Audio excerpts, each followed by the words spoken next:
In this lecture, we're going to be creating tables using HTML.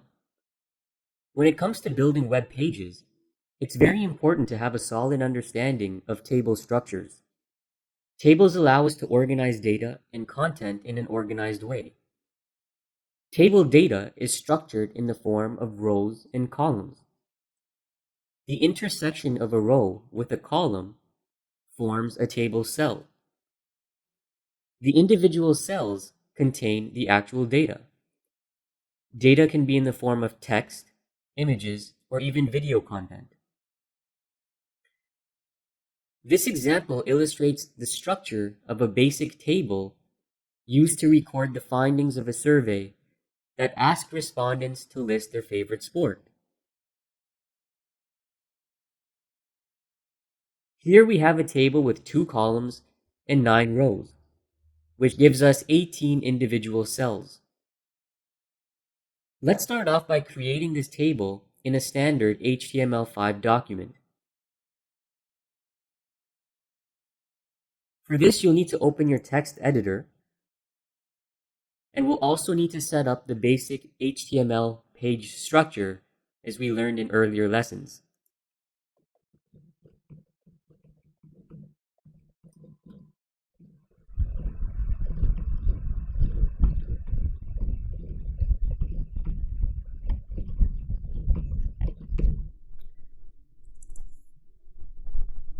Once you have the basic HTML page structure created, go ahead and save your file anywhere on your computer.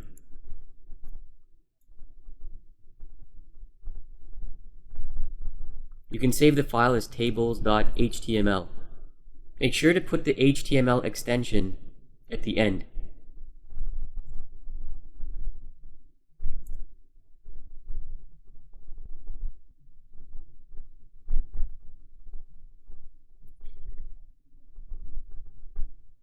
So by now this should all look familiar, and as you probably guessed, the code block for our table will be inserted between the open and close body tags.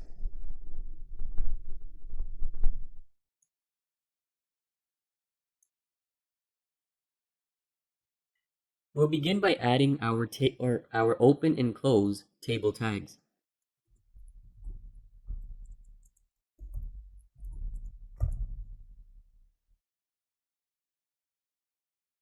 The table tag also has several attributes. First, we can specify the width of the table. For now, we'll put the width as 100%.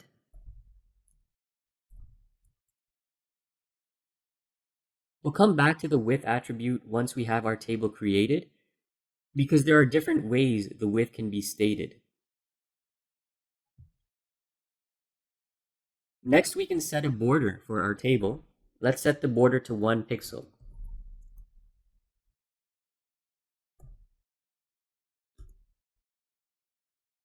And you can increase this value for a thicker border, or you can put 0 for no border.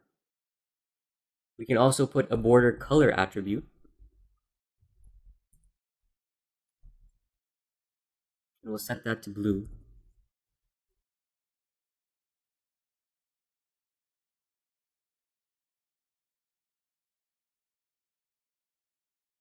Next, we can specify the cell spacing and cell padding attributes. This illustration provides a visual illustration of what each of these mean. The cell padding will define the amount of space around the cell contents. The cell spacing, on the other hand, will determine the amount of space between each cell in your table.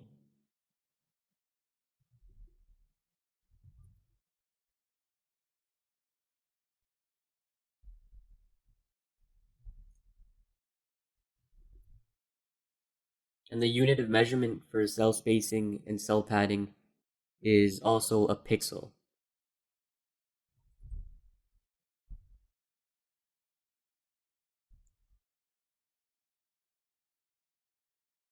Once we've defined these attributes, we can start adding rows and columns. Each row is defined by an open and close TR tag for table row.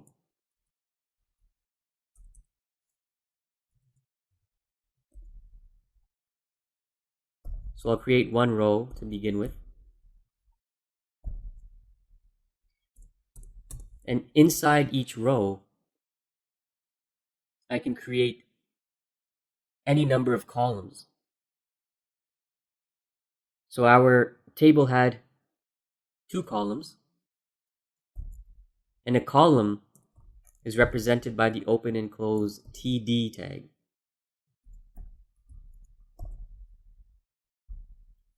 You can insert your content inside the open and close TD tag.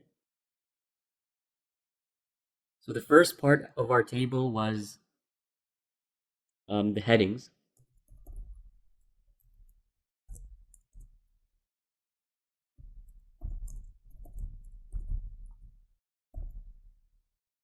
So that's what the first row would look like.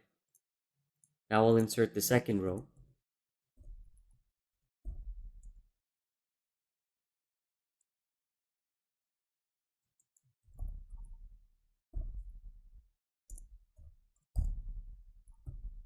And again, each row had 2 columns. Just enter some data inside these columns.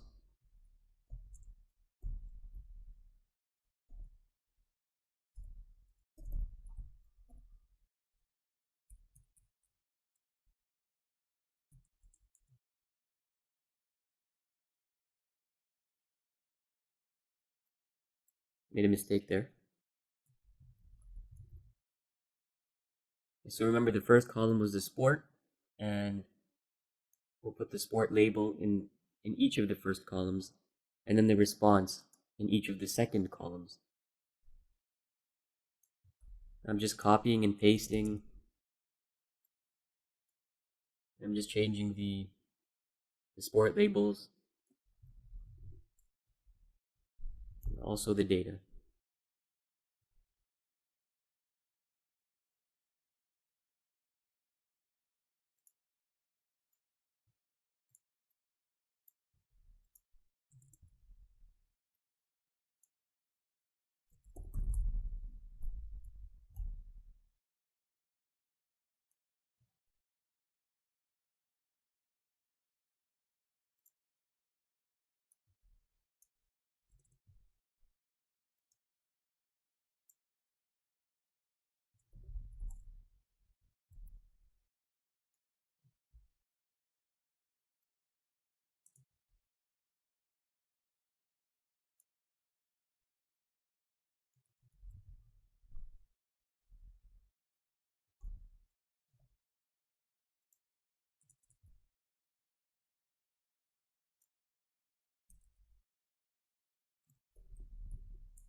And there it is. That's all the rows and columns for this particular table. So with the table created, let's save this file and preview it in our web browser to see the final result.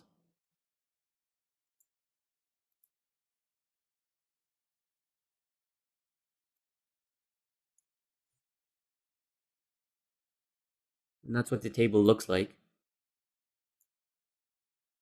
One thing you may have noticed is the table is the full width of the browser's content area. And this is because we specified a table width of 100%. You'll notice that if we change the size of the browser window,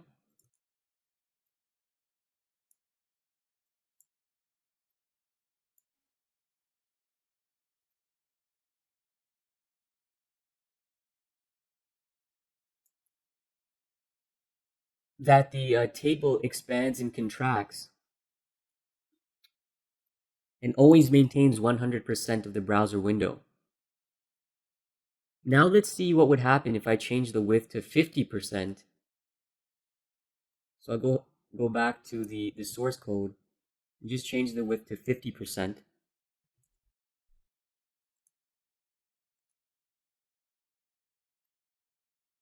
And then refresh the page. Now we can see that the table always maintains 50% of the browser's content area. Okay, so with the percentage-based width, the table will always expand and contract to maintain that percentage, the specified percentage of the browser's content area.